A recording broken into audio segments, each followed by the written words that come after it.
This is gonna be the elevator at Macy's at the mall at UTC in Sarasota, Florida.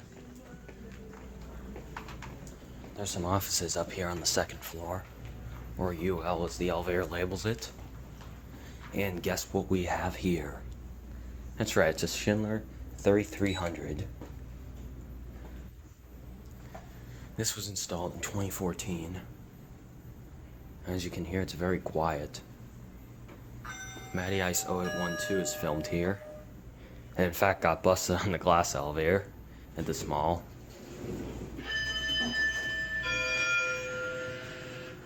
So we're gonna go down to LL, or on the indicator 1.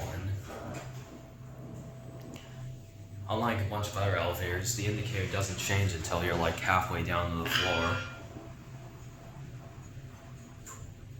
This is actually my most viewed elevator, with like 400 views.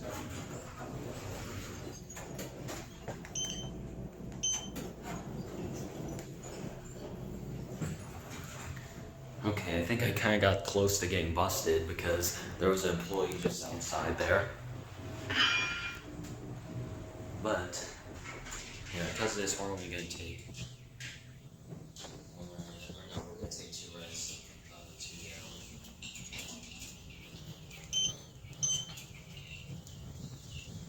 There might have been someone coming, so we gotta go quickly. I just realized the inspection certificate is actually expired. Okay, we're gonna watch it level, and then that'll be it.